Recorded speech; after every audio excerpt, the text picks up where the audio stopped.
Léa Sprunger, bonjour. Bonjour. Merci d'avoir accepté cette balade en notre compagnie. Alors, en quelques mots, pour les gens qui ne vous connaissent pas, qui êtes-vous, Léa? Alors moi c'est Léa Sprunger, c'est vrai que je suis une enfant de la région de Nyon. J'ai fait de l'athlétisme, j'étais athlète professionnelle jusqu'en 2021, double championne d'Europe, plusieurs fois les Jeux Olympiques, les championnats du monde et voilà, c'est pour ça que les gens me connaissent un peu je crois. Un petit peu, on va en parler de ce parcours. Mais votre rapport à Nyon, c'est lequel? Vous avez grandi ici, à la Cove à Nyon, qui fait partie de votre histoire. C'est quoi le rapport avec cette ville?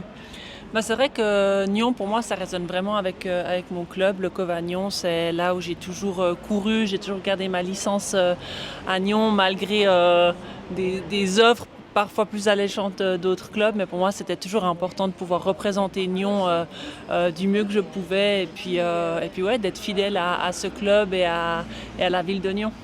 Vous avez choisi de nous emmener pour ce premier lieu ici à Tête de Course. C'est un lieu refuge cocon. Pourquoi? Ouais, c'est vrai que maintenant aussi dans ma vie professionnelle, je suis très active un peu à gauche, à droite, je fais plein de choses et puis c'est un café dans lequel j'aime beaucoup me retrouver. Je connais aussi bien le gérant Philippe et c'est vrai qu'on y mange bien, les cafés sont bons et puis il y a cette fibre justement sportive aussi qu'on retrouve dans ce café-là et c'est vrai que je m'y sens bien, je suis toujours bien accueillie et c'est vraiment un peu comme à la maison ici. Oui, comme à la maison, si on parle de maison, Léa, parce que vous aviez annoncé prendre votre retraite il y a peu de temps, mais le temps passe vite et vous nous aviez confié vouloir prendre du temps pour vous, pour créer aussi votre vie de famille. Comment ça avance? Ça avance bien, c'est vrai que voilà, la transition elle prend du temps et puis voilà, on doit aussi comprendre qui on est en dehors du sport tout d'un coup. Enfin, les journées sont rythmées de manière complètement différente et puis voilà, les projets de famille sont toujours là. Pas maman encore, mais toujours le souhait de devenir maman et puis maintenant, je me concentre vraiment sur ma vie professionnelle aussi, essayer de développer ça, de comprendre où je veux aller. Et puis voilà, on verra où ça me mène. Eh bien, nous, on va continuer la balade. On continue? Avec grand plaisir.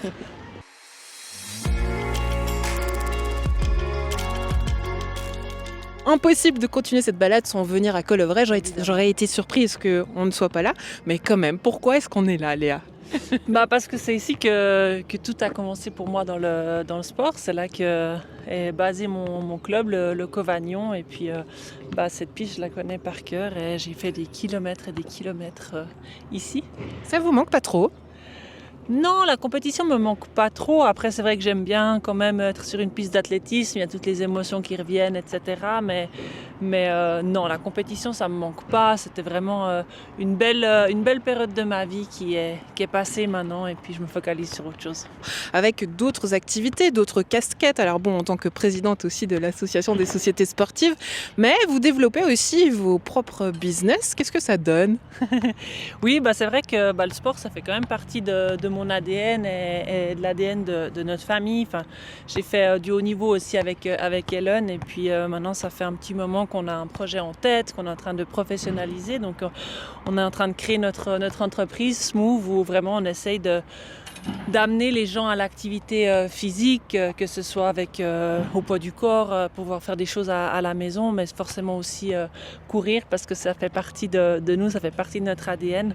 Donc voilà, on essaie d'accompagner les gens à la pratique du sport de manière simple, efficace, très bienveillante et puis prendre conscience que 20-30 minutes par jour, c'est déjà beaucoup et beaucoup de bienfaits sur le corps et sur la tête. Léa, vous avez toujours eu une très très grande force de caractère et ça s'est vu au travers de votre parcours, où vous êtes passé de l'heptathlon, je prononce ça correctement, voilà, au sprint, aux 400 mètres S, ça prouve aussi votre caractère. Je vois là-bas, il y a votre prof, vous m'avez dit en arrivant, est-ce que lui il disait déjà Léa est compétitive, c'est une battante, et comment ça s'est répercuté dans votre quotidien ici? Non, alors c'est marrant parce que quand je me suis qualifiée pour les Jeux Olympiques de Londres, donc mes premiers Jeux Olympiques sur 200 mètres du coup à l'époque, mon entraîneur de club, Jacques Binder, il a dit jamais j'aurais pensé qu'elle se qualifierait sur le 200 mètres parce que voilà, je n'étais pas forcément la plus coordonnée de par ma taille. Mais c'est vrai que à force d'amour et de passion pour mon sport, d'entraînement et de sacrifice, d'abnégation, de résilience, etc., j'y suis arrivée et c'est vrai que le sport m'a forgée, m'a construite et puis m'a fait devenir la personne que je suis maintenant. Et puis Ouais, le sport est on le dit souvent une école de vie et c'est vraiment le cas et j'essaye de prendre tous les côtés positifs du sport maintenant dans ma nouvelle vie. Et puis cette école de vie, aujourd'hui, elle est transmise aussi à d'autres générations. On le voit derrière nous, un chantier qui commence, pas des moindres d'ailleurs. Qu'est-ce que ça représente pour vous, ce chantier, en tant que présidente de l'association fêtière des sports de Nyon ? C'est un chantier qui est très très important. Les clubs sont saturés et il y avait vraiment un besoin d'une nouvelle infrastructure ici à Nyon. Et c'est vrai que la ville de Nyon est vraiment très engagée dans la vie sportive et fait énormément de choses pour les associations sportives nyonnaises. Et de pouvoir voir ce chantier se construire, grandir et puis voilà, il y a plein de gens derrière ce projet et puis je pense que ça va faire du bien au sport de manière générale, aux clubs locaux aussi pour pouvoir se professionnaliser toujours plus et vraiment on a une chance incroyable de pouvoir avoir cette salle. Comment est-ce que vous voudriez que ces futures salles de sport et ces futurs lieux sportifs, ils débouchent sur quoi et comment ils devraient évoluer selon vous ? Je pense que ce qui manque actuellement, mais c'est aussi une bataille qui est en cours, qui est en discussion, c'est le sport-études. C'est vrai que pour l'instant, dans le canton de Vaud, le sport-études, d'un point de vue gymnase, il se fait beaucoup, il se fait à Lausanne. Est-ce que c'est la bonne solution ou pas ? Je pense pas. En fait, il faudrait que différentes régions du canton aient leur propre structure de sport-études, que ce soit pas uniquement centralisé à une seule place.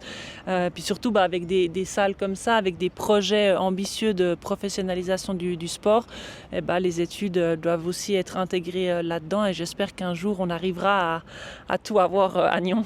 Eh bien, je vous propose qu'on continue, on va se retrouver sur la plaine de Las. Avec plaisir.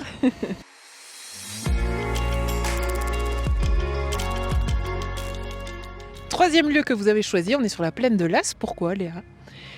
C'est vrai que pour moi, Nyon culture, ça rime avec paléo. Paléo rimait toujours avec l'été où j'avais mon grand championnat, donc toujours un peu frustrée parce que je pouvais pas venir comme je voulais. J'essayais quand même de venir une soirée dans la semaine. Mais ça, c'était autorisé, Léa, parce que quand on pense à votre parcours, on se dit, mais est-ce que Léa pouvait faire la fête ? Est-ce qu'elle pouvait venir à Paléo ? Oui, bien sûr. Après, je faisais la fête, c'est modéré. C'est clair qu'à minuit, généralement, je rentrais. Pas forcément des boissons alcoolisées qui étaient bues, mais oui, ça fait aussi du bien de pouvoir se changer l'esprit et puis d'être un peu dans un autre environnement. Qu'est-ce qui vous plaît dans cette ambiance paléo ? La musique, c'est clair que c'est hyper important, mais c'est vrai que je viens souvent pour l'ambiance, pour bien manger, découvrir des nouvelles choses à manger, croiser tout le temps du monde et puis être dans cette ambiance festive, musicale. On se sent bien à Paléo. C'est quoi votre stand préféré à Paléo ? Il y en a un ? Celui que vous ratez jamais ? C'est vrai que j'aime beaucoup les nanofromages. D'ailleurs j'y vais généralement, ma petite sœur elle me dit t'as été généralement le premier stand auquel on va, mais c'est vrai que j'aime bien découvrir aussi le village du monde avec ses nouvelles spécialités chaque année pour c'est aussi ça Paléo, c'est la découverte de nouveaux mondes, de nouvelles cultures. Pour terminer, Léa, j'aimerais savoir, Nyon dans 10 ans, cette ville, vous l'imaginez comment et à quoi est-ce qu'elle va ressembler selon vous, cette ville dans 10 ans ? Ouais, c'est une bonne question, mais c'est vrai qu'on a parlé du centre sportif de Collovray avec cette nouvelle halle et je pense que ça, ce sera vraiment un tournant pour la ville de Nyon, pour le sport aussi. Et puis j'espère que le sport va pouvoir grandir toujours à la ville de Nyon, dans l'environnement et aller au-delà aussi de la ville, mais vraiment toute l'agglomération autour et puis pouvoir faire profiter le plus de jeunes possible. Dans 10 ans, il y a un marathon Léa ici sur la plaine de Las. On ne sait pas, mais c'est vrai qu'en me baladant sans les stands et sans les scènes, je me dis, en fait, c'est un site assez bien pour pouvoir faire une course populaire. Donc on ne sait jamais, peut-être dans 10 ans, il y aura une course. Merci pour cette balade, Léa. Merci.